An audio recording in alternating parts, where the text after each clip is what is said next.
expired. Mr. Bachus, you're recognized for 5 minutes, sir. Thank you. Ms. Bronstein, back on December the 18th, Chairman Bernanke asked you how long it would take to implement the Fed rules for credit cards. And, you know, can it be implemented sooner than July 1st, 2010? And your response was card issuers are going to need to rethink their entire business models. They're going to have to redesign their marketing materials, their solicitations, their periodic statements, all the pieces of paper that they use, their contracts, all that's going to have to be redesigned.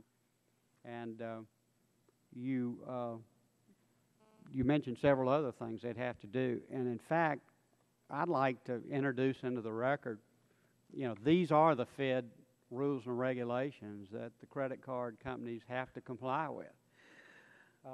Without objection, so ordered. I'm glad I didn't have to carry those up here today. Yeah, you didn't.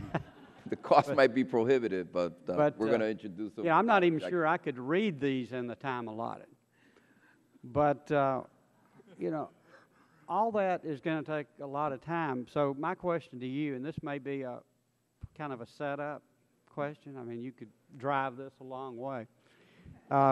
Is it still your belief that the credit cards companies will literally be unable to meet the 90-day deadline in the Maloney bill? Yes, as I've said already, yes, I do think that would be an almost impossible task for all of us, not just for the industry, but also for the regulators to conform the rules and do what we need to do.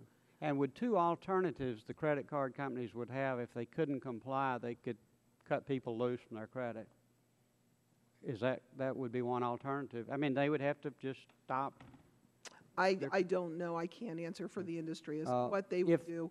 But I know that we are, as I said, we would be concerned that if it was rushed and they didn't do it correctly, there would not be confidence in their risk models, and that certainly could have impacts on the flow of credit in the marketplace. Right. And if they didn't comply, they could all be sued. Is that correct? For violating the rules. If they weren't able to comply and they did one little thing wrong that violated this. Well, yeah, if the rule, depending how you write the legislation, but right now I think it's under TILA, so there would be private rights of action. Okay. Which could, that would be something.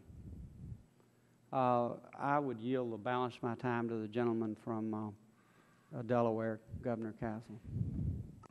Thank you for yielding.